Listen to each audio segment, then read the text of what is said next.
Rabbi Rabbi Avi Rubenfeld from Chesterfield, Missouri, Chabad of Chesterfield. Thanks for joining me right now to talk a little bit about July 4th, which is on Shabbos this year, and how that relates, I guess, to the current Torah reading and just more generally. What's going on?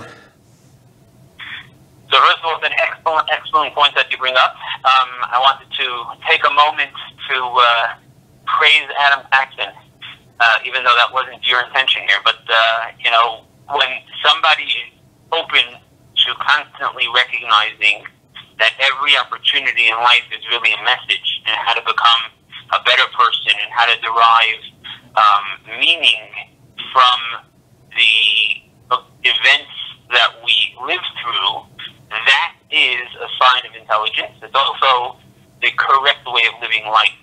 Every day, certainly if it's a special day, but every day that we have is not an accident. You're not alive just because you haven't died yet. You're alive because you have a purpose.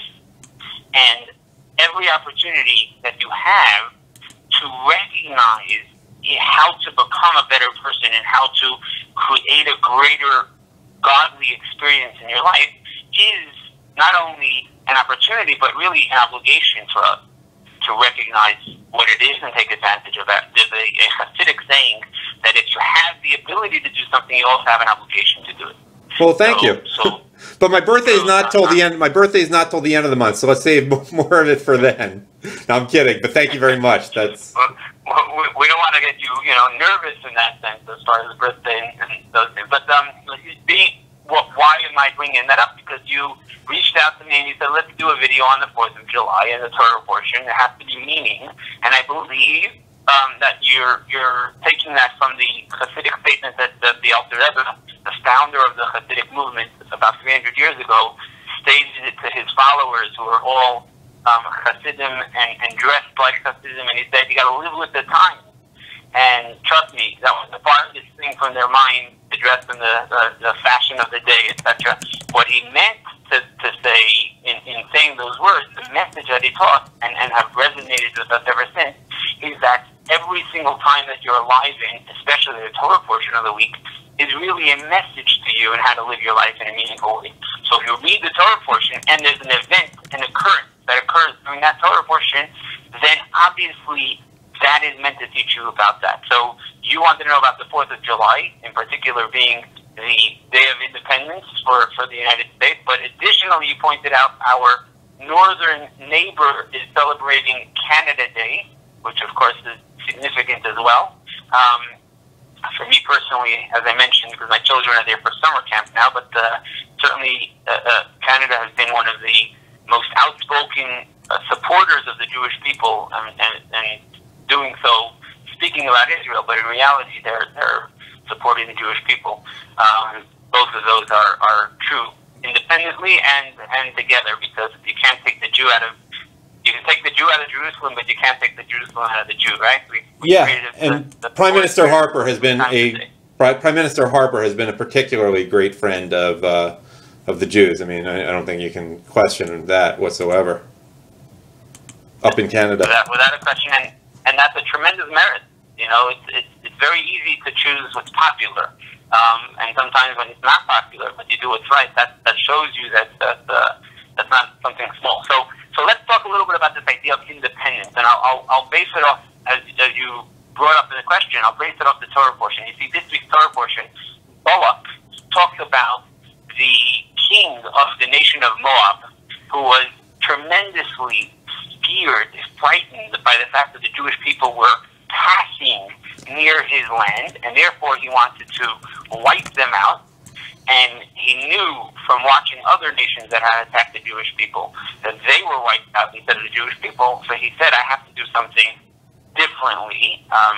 The definition of the word insanity is when you keep on doing the same thing over, expecting a different outcome, right? Sure. So he went to the greatest prophet of his day, Bilam, who was a non-Jewish, clearly corrupt person, however, and he asked him to curse the Jewish people.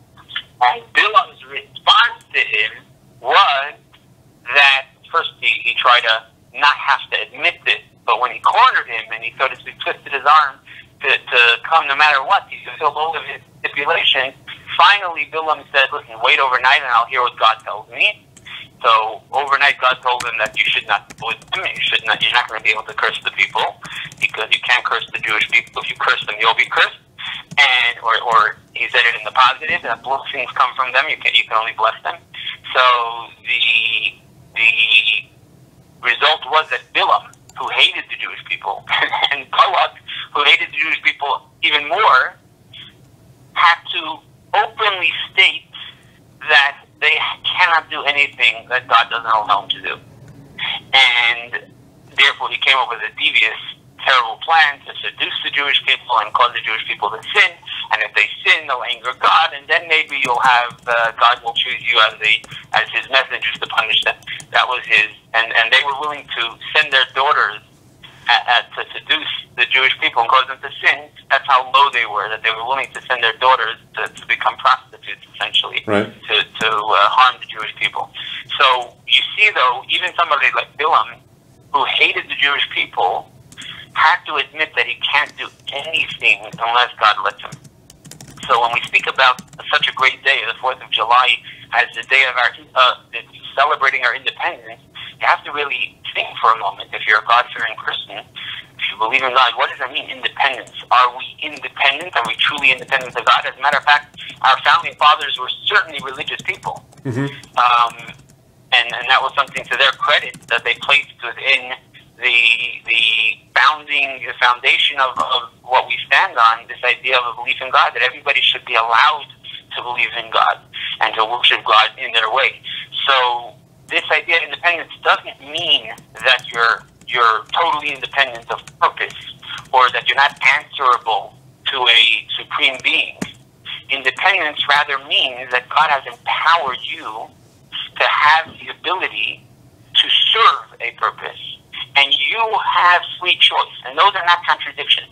The sense that God controls every minor detail in the world, and you nonetheless have free choice because God chose for you to have free choice. Now, how can that be? That's the age-old question. Or how can God have divine providence, every detail down to the littlest detail God is micromanaging, yet you and I have freedom of choice? That seems to be a contradiction. Well, so the metaphor that... Go ahead. I was going to think, was it you who came up with the analogy, like, that Judaism has so many rules, and therefore we're not free? But the response to that is, well, I mean, if you're out on the open seas, you use a compass. Does that make you more or less free? I mean, I don't know. Someone made that. It might have been you. It might have been someone else. But it's a very good point. But on the contrary, within the mitzvot, within the laws and the commandments and these details, that actually is your freedom. And people who say that they're free, for example, of I don't have to keep these laws, I don't have to, they end up worshiping something else. Everybody, the nature of people is not to say that you don't have the ability to be a free person, but on the contrary, if you choose to throw off the quote-unquote yoke of heaven, you're not free. You're still, and actually this has been scientifically demonstrated, you're still by nature going to fill that void with something. That's right. Just the way we are. So the only true freedom actually comes from choosing, which is your true purpose. And that in and of itself is the actual freedom, because you're free to fulfill what you were given to fulfill, your potential. And if you don't reach your potential, that's actually serving the opposite of being free. That's self-serving or freedom and self-serving are absolutely the opposite. But anyhow, to finish this point, before we get interrupted, the idea is that when it comes to a day like the Day of Independence, the 4th of July, we each need to analyze and really recognize that our true freedom comes when we are capable of serving something which is greater than ourselves and allowing this idea of free choice to actually play out in making the correct choice as opposed to the self-serving choice. And the metaphor that we were talking about just a moment ago about this idea of the idea of divine providence not being a contradiction to free choice is most people can relate to it very easily when there's a movie being shot. So that the director of the movie takes a set and he takes all of the recordings that have to be done on that set at that time. and then later on, he'll splice it and put it in chronological order. And the same is true of the divine providence. God is not limited to time. He's like a movie director, the grand movie director, if you will. And what he does is he gives you a bunch of series of choices. You have the ability, you have total free choice in your choices, just like an actor in the movie can improvise, and sometimes that improvised cut actually is what ends up making it into the movie. The actor does have a script to follow, but they have free choice nonetheless. Same as of our life as well. We have total free choice, but of course we have a script to follow. And then God will splice it and put it all in the right order. So our free choice and His divine providence are not a contradiction. And on another note related to July 4th, I guess as a public service announcement, we should point out that it occurs on Shabbos during the daytime on Saturday as opposed to on Friday night, so there's no problem with Jews enjoying fireworks on July 4th once it gets dark. Hey, look at that. Well said. And hopefully, the fireworks will not cause too much trouble in that sense. And over here they shoot a thing that what was the statistics they said? The greatest amount of fires of the entire year occurs on the 4th of July, and 2 out of every 4 fires were caused by fireworks. And interestingly, by the way, I get a kick out of this going on in the fireworks that go on in Alaska, where Shabbos will not end. It really doesn't ever get dark there, but I think it ends sometime around midnight on July 5th or like 1 a.m. because it's so far north. But apparently, last I heard a few weeks ago, they're not able to have fireworks this year because it's been too dry. So that resolves that issue. Might as well happen on a year in which they couldn't do it anyway, or Jews couldn't light firecrackers anyway on Shabbos. Right. So, on that note, even if you don't like them, you can watch them. That's true. Yeah, I guess you don't really have to be the ones lighting them. But I don't think they can do that. Yeah, I guess you could. That would be perfectly fine on Shabbos, just to have a non-Jew doing it. But I'm just trying to be clever, and it's not really working. And even though, thanks again for the nice things you said at the beginning. Any final thoughts related to July 4th and just the way America has been to the Jews? Hopefully we'll experience the true independence, which is the coming of Mashiach. And because our current exile that we're in, and most people laugh when they say that you're in exile, you live in America. You're not in exile, but in reality it's an internal exile. We don't even realize what we're missing. So the truest form of independence is when we recognize what it is that the world really could be and should be, and take advantage of that, and that will be with the coming of Mashiach, when we will recognize the divinity in every single thing that exists, and the purpose of everything. There won't be any more questions and doubts and all of those things. We'll know exactly what the purpose of the world is, and we'll take advantage of it. Rabbi Rubenfeld, good Shabbos and happy 4th of July.